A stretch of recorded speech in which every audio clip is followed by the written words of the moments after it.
Good day. This video is intended to give you an explanation of what is expected for the benchmark assignment for this course. We're going to take the next few minutes to go through this document, which is located in Canyon Connect under Additional Resources. As you can see, the title for your benchmark assignment is Cultural Diversity in the Classroom.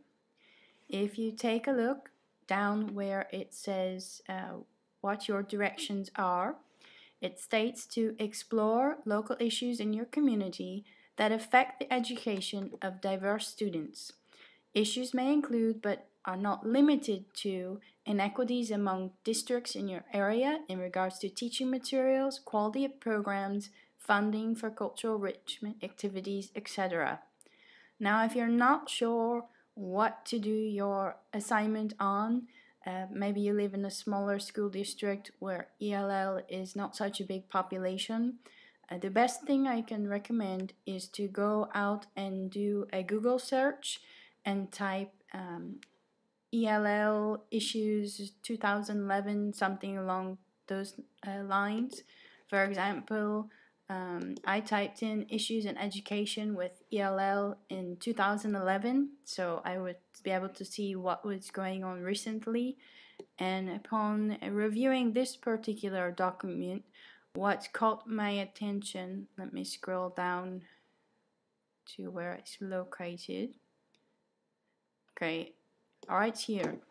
During the 2007-2008 school year, only 11 states met their ELL accountability goals. Now, this I know has been an ongoing issue for a majority of the school districts, specifically to the last school district I worked in. I know one of the areas we were experiencing difficulty with was helping the ELL students to make learning gains in math on the state assessments. So this might be something to take a look at in your area as well. And then once you find or figure out what you would like to research, you're going to make a 750 to 1,000 word plan of action in regards to the issue. Now, I do not take points off for going above the word count. However, I do deduct points for going below the word count. There is plenty of research available and plenty to discuss in order to at least get to the word count range that GCU is looking for. Now, the way I would recommend setting up your paper is to use headings. And the first section of your paper, you would want to discuss the problem. And this is just going to be a brief overview of what the specific issue is, who is involved in the issue. Then another section of your paper will need to discuss what is your solution. What do you think the school districts can do in order to help fix this problem? Now, you can also use references to help justify this section based upon maybe what those 11 successful states are doing. You also want to make sure to include specific details as to what is going to be required to get the solution going, how much money or time, how many teachers might be needed, what specific materials you'd need, technology, etc. And then you want to also discuss a timeline. How long is it going to take to implement this solution? Is it going to take a year, a couple of months, 2 years, whatever you think it's going to be? Make sure to give a specific timeline here. For the timeline, you can actually create a timeline, or you can put your timeline into essay format. And then finally, you want to conclude your paper as to what the expected outcome is going to be. How do you think the numbers are going to change based upon your ideas and the program you've come up with? Now, this is important here. Please note, GCU requires a minimum of 3 to 5 peer-reviewed articles to support the content of your essay. When you're doing your search for sources, when you're in the library, there is a way to check and see if it's peer-reviewed. Also, If you want a shortcut to doing that, you can go out into Google and type peer-reviewed articles with your content area, and then when you find the name of the article, you can type the name of that article into the GCU library to make it a little bit easier. This again is going to be formatted using GCU Style Guide. In order to see the specific style guide, you'll want to go to the Student Success Center and look at the Writing Center. This assignment is due by the end of Module 6. This is important as well. You must submit this assignment to both TaskStream and the Dropbox within our classroom in Angel. If you need any assistance with creating your TaskStream page, if you do not have one yet, I would recommend speaking to your academic advisor, because you want to make sure you enroll yourself in the correct program, because you're going to be utilizing TaskStream throughout your program until you are through with your student teaching experience.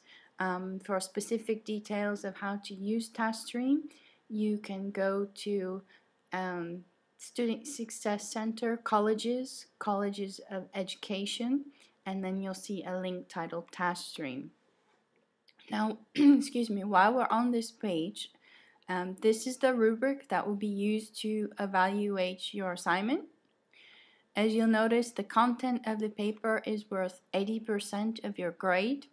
In the excellent category, when it states all prompts are included, this is referring to the fact and whether or not you addressed all these questions up here from numbers 1 through 6. So please make sure to refer back to those to make sure you covered them. And if you need, you can bold or italicize keywords to draw attention to it, or as I stated, use those questions to help format the headings in your paper.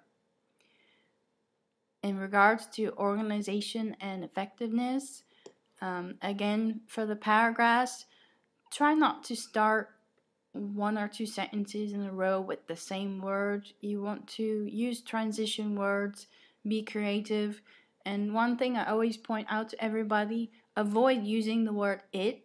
It's not specific. You want to always be specific as possible so the reader is really getting a clear understanding of what you're talking about. And again, with mechanics of grammar, make sure to go to Tools, Spelling and Grammar Check within Microsoft Word. This will help find spelling errors, extra spaces, punctuation, etc. In regards to format, you'll note for this specific assignment, GCU wants you to have 1-inch margins, 12-point font, Times New Roman, Arial, or Courier is acceptable, as well as please make sure the entire essay is double-spaced. There is not a page requirement, however, remember we said a minimum of 750 to 1,000 words, and that does not include title page or reference page. For your reference page and in-text citations, you can go to the Student Success Center, Writing Center, and look at examples of how to format these. Purdue OWL is also another useful site. And remember, you must have a minimum of 3 to 5 peer-reviewed articles. And most importantly, do not use Wikipedia. This is not considered an academic source. So again, please make sure to review this document, which is located in Canyon Connect Additional Resources. And you must submit this assignment to both TaskStream and Angel by the end of Module 6. If you have any questions, please let me know either by the Questions for Instructor section or via email. Thank you and have a great day.